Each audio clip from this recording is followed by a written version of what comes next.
بتایا وَلَنَبْلُوَنَّكُمْ بِشَيْءٍ مِّنَ الْخَوْفِ وَالْجُوعِ وَنَقْصٍ مِّنَ الْأَمْوَالِ وَالْأَنفُسِ وَالثَّمَرَاتِ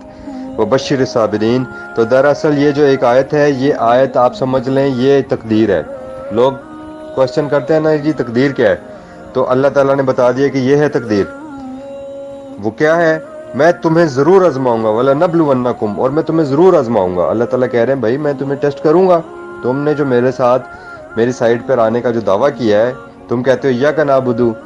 ہے اللہ ہم صرف تیرے ساتھ وابستہ ہیں، ہم صرف تجھے اپنا آقا مانتے ہیں، ہم تجھے صرف اپنا مالک مانتے ہیں، ہم صرف تیری ہی خوشنودی حاصل کرنے کے لیے اعمال کرتے ہیں، اے اللہ ہم صرف آپ ہی کے غلام ہیں اور آپ ہی کی اطاعت کر رہے ہیں خالص ہو کر۔ تو اللہ کہتے ہیں اچھا پھر وَلَنَبْلُوَنَّكُمْ بِشَيْءٍ، پھر میں تمہیں ضرور آزماؤں گا کچھ، من الخوف سے،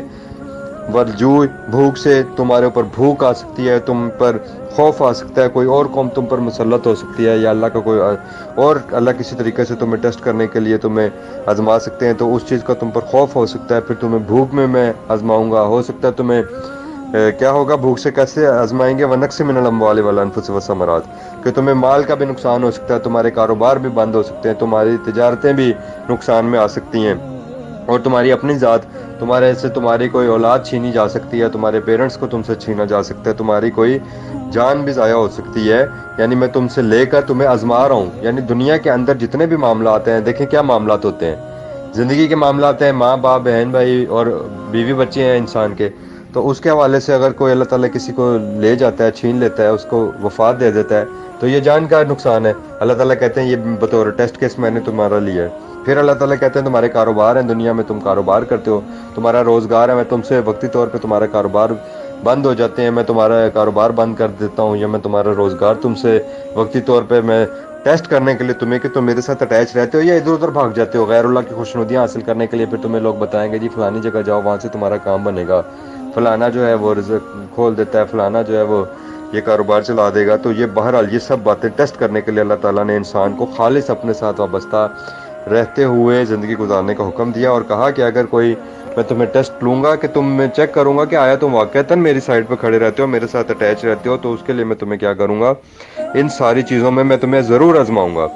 بس ثمرات، اور میں تمہارے رزق کے حوالے سے، تمہاری کھیتیوں کے حوالے سے بھی تمہیں، تو اللہ تعالیٰ نے ٹوٹل اوور آل بندے کو ٹیسٹ کیس بتا دیا کہ یہی تمہاری تقدیر ہے، یعنی میں تمہیں آزماؤں گا، تمہاری آزمائش ہوگی، وبشر صابرین۔ لیکن ان سب حالات کے باوجود اگر کوئی شخص میرے ساتھ جڑا رہتا ہے، میرے ساتھ خالص رہتا ہے، اور یہی سمجھتا ہے کہ یہ سب کچھ کیا ہے،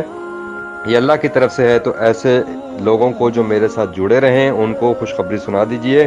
اللہ زینہ، یہ وہ لوگ ہوں گے جو میرے ساتھ جڑے رہیں گے، اذا اصابتہم مصیبہ، ان کے اوپر جب بھی کوئی پہنچنے والی پہنچتی ہے،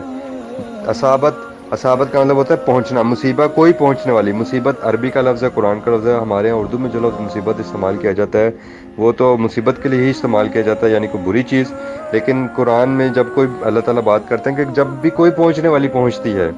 کوئی بھی میٹر آپ کے ساتھ ہوتا ہے، تو دیکھیں کوئی میٹر اچھا بھی ہو سکتا ہے آپ کے ساتھ، آپ کو ٹیسٹ کرنے کے لیے اللہ تعالیٰ آپ کو بہت زیادہ وافر مقدار میں مال بھی دے سکتے ہیں، اللہ تعالیٰ آپ کو اولاد بھی دیتے ہیں، بیٹے دیتے ہیں، اللہ تعالیٰ تجارتیں دیتے ہیں، یہ اللہ تعالیٰ نے قرآن میں بتایا ہے۔ صرف چیزوں کا یا نعمتوں کا چھین لینا ہی اللہ کا امتحان نہیں ہے، بلکہ اللہ تعالیٰ کی طرف سے نعمتوں کی فراوانی بھی،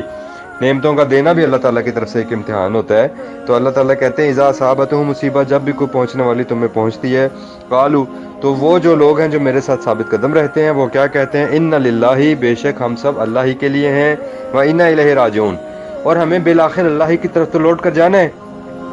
دراصل ہماری زندگیاں، ہمارا جینا و ہمارا مرنا، نبی پاک صلی اللہ علیہ وسلم کے حوالے سے ایک آیت موجود ہے نا قرآن میں، قل ان صلاتی و نسکی و محیای و مماتی للہ رب العالمین، اے نبی صلی اللہ علیہ وسلم ان کو بتا دیجئے اور ان کو کہیے کہ میں تو یہ کہتا ہوں کہ میری بے شک میری نماز، یعنی میرا صلاۃ، میرا تعلق، میرا جڑنا میرا اللہ کے ساتھ ہے، ونسکی، اور میری قربانی، جو بھی میں زندگی میں قربانیاں دے رہا ہوں، اپنا وقت لگا رہا ہوں اللہ تعالیٰ کے لیے تقدو کر رہا ہوں، اور جو میں اللہ تعالیٰ کے لیے اپنی ساری صلاحیتیں صرف کر رہا ہوں، ان کے پیچھے جو میرا مطمع نظر ہے، جو میرا مطلوب ہے، وہ اللہ کی ذات ہے۔ ومحیای ومماتی، اور میری زندگی اور میری موت جب میں اللہ کے پاس جاؤں گا وہ اس حال میں ہوگی کہ للہ رب العالمین، وہ اللہ کے لیے ہوگی۔ تو یہاں وہی بات آ گئی، قالوا ان للہ، کہہ دیجئے، اور وہ لوگ کیا کہتے ہیں جو اللہ کے ساتھ جڑے رہتے ہیں، جن کو اللہ تعالیٰ ہر حال میں آزمانے کے باوجود وہ غیر اللہ کی طرف نہیں بھاگتے، وہ اللہ تعالیٰ کے ساتھ ثابت قدم رہتے ہیں، نماز اور صبر کے ساتھ اللہ کے ساتھ جڑے رہتے ہیں، وہ یہ کہتے ہیں کہ ہم سب اللہ ہی کے لیے ہیں اور اسی اللہ کی طرف ہمیں بہرحال لوٹ کر جانا ہے.